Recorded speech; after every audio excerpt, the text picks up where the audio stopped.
Senators debated and passed amendments to the Parliamentary Elections Bill in the upper chamber on Monday. The bill, passed in the lower chamber last week, paves the way for a permanent voter register that evolves each general election cycle. New voters will be added while purging those who have died and no longer qualify. Government leader, Attorney General Senator the Honorable Carl Bethel says the amendments will prevent voters from turning out in large numbers to register, particularly in this COVID-19 environment.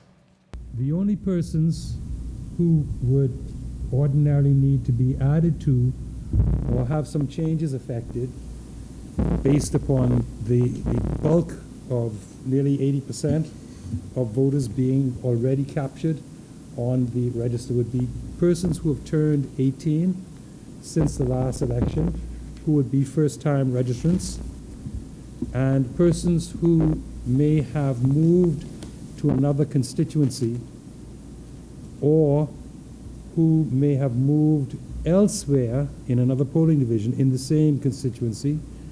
They would need to have their voters' cards updated. Senator Bethel adding that the legislation also preserves the existing voters' card, which can be used in the next general election or any by-election. The bill also addresses responsibilities of the Parliamentary Commissioner. The Commissioner has a duty to keep the register under continuous review. Every 3 months from National Insurance and from the Registrar General, he is to receive births and deaths information. Those who are born, those who have died. Mortuaries or funeral homes must provide that information on a monthly basis. The private sector is now mandated, ordered, to provide information of all persons that they would have assisted in their burial, etc. National Insurance has to say who has claimed death benefits. Minister of State for Finance, Senator the Honorable Kwesi Thompson, supported the new legislation. And I think about those people like my grandmother. And I'm sure they would have had to wrestle with the question, do I register to vote? Yes. Or do I stay home and stay safe? And I'm sure they would have had to wrestle with that kind of situation. But because we've moved this bill, the question would be out of their mind.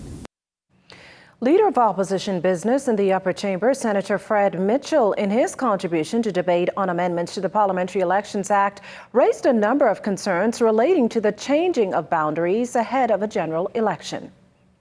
Whether or not this means that the discretion of the Constituencies Commission is fettered. Because as you know, Madam President, once the Constituencies Commission reports, and the draft order goes to the House, the Prime Minister still has the final say. He can move the boundaries around even after the Constituencies Commission has reported. Constitution gives him that authority.